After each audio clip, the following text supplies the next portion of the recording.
आज की कहानी है पंडित जी और बीरबल।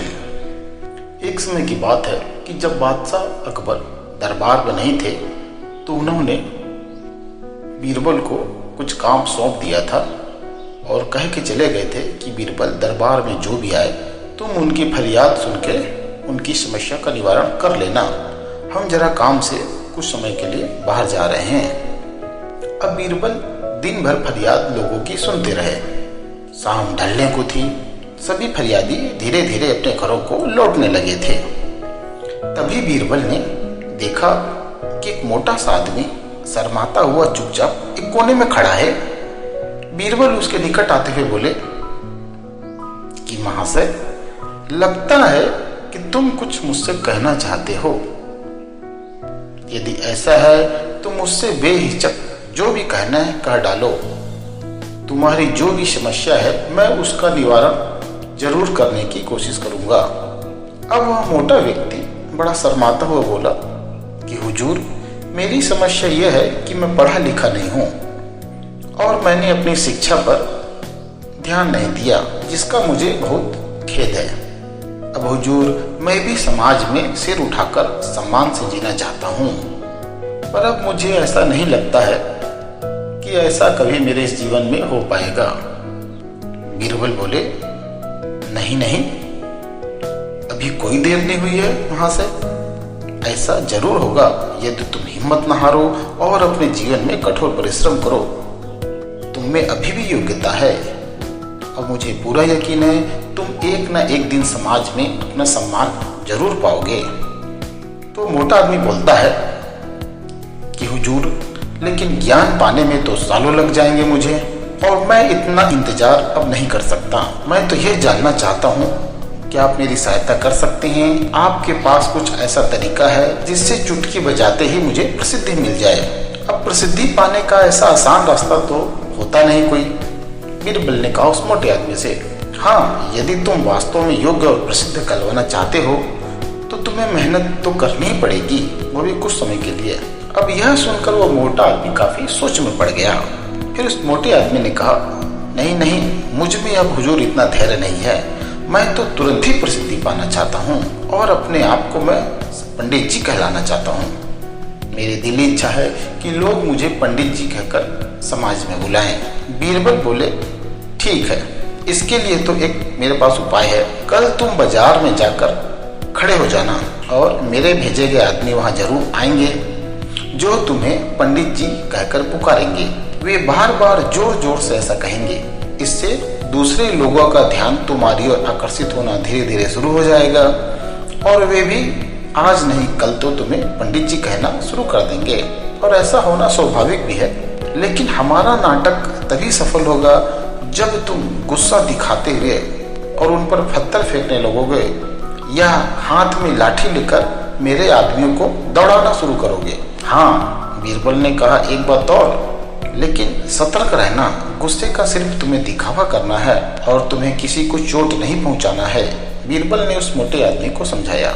उस समय तो मोटा आदमी को कुछ समझ में नहीं आया और वह घर की ओर लौट गया। अगले सुबह वह मोटा आदमी बीरबल की योजना के अनुसार व्यस्त बाजार में जाकर खड़ा हो गया। तभी बीरबल के भेजे हुए आदमी वहां आ पहुंचे और जोर जोर से कहने लगे, पंडित जी, पंडित जी, पंडित जी। अब मोटे आदमी ने यह सुनकर तुरंत अपनी लाठी उठाई और भाग पड़ा उन आदमियों के पीछे कि जैसे सच में ही वो उनकी पिटाई कर देगा। अब बीरबल के भेजे हुए आदमी वहां से तो भाग निकले, लेकिन पंडित जी कहकर उन्होंने अपना राग लापना नहीं छोड़ा। कुछ ही देर बाद वहां आवारा लड़कों का एक समूह घूमता हुआ आ पहुंचा। जब उन्होंने सुना तो वे भी कस कस के पंडित जी चिल्लाने लगे उस मोटे आदमी के पास। अब बड़ा ही मजेदार दृश्य था। मोटा आदमी लोगों के पीछे पीछे दौड़ रहा था और लोग पंडित जी कहकर नाच गाकर दूर से चिल्लाकर भाग जा रहे थे। अब वो मोटा आदमी पंडित जी के नाम से प्रसिद्ध तो हो गया था। जब भी लोग उसे देखते तो पंडित जी कहकर ही संबोधित करते। अपनी ओर से तो लोग यह कहकर उसका मजाक उड़ाते थे कि यह उन पर अब देखना पत्थर फेंकेगा या लाठी लेकर उनके पीछे दौड़ेगा जैसे हम उस व्यक्ति को पंडित जी बोलेंगे। अब लेकिन लोगों को क्या पता कि मोटा आदमी तो यही चाहता था, वो प्रसिद्ध होने के लिए ही लोगों के पीछे दौड़ता था और वो धीरे धीरे प्रसिद्धि पाने भी लगा था। इस तरह काफी महीने बीत गए। अब मोटा आदमी भी यह सुनकर थक चुका था। वह यह भी समझ गया था लोग उसे सम्मानवश पंडित जी कहकर नहीं बुलाते हैं, बल्कि ऐसा कहकर तो वे उसका उपहास उड़ाते हैं।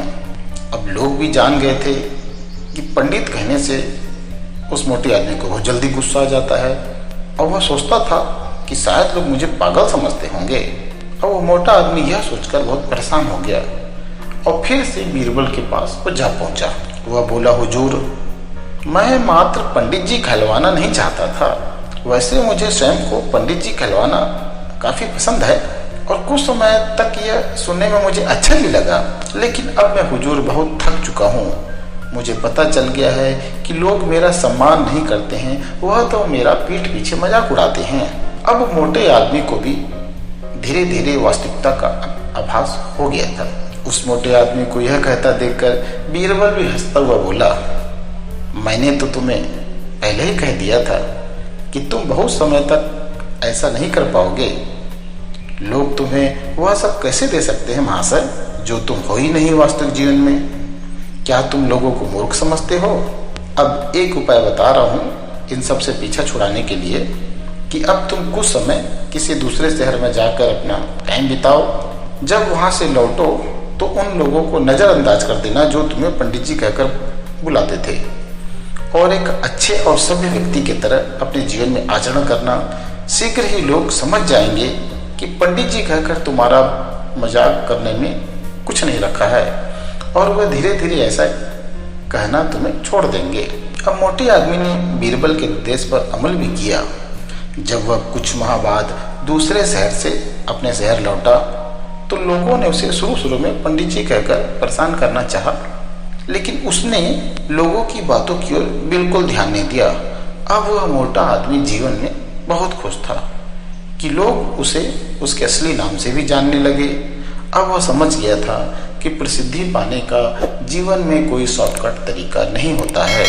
तो दोस्तों, इस चैनल पर हम ऐसी कहानियाँ लगातार लाते रहेंगे। चैनल को लाइक एवं सब्सक्राइब अवश्य करिएगा। धन्यवाद।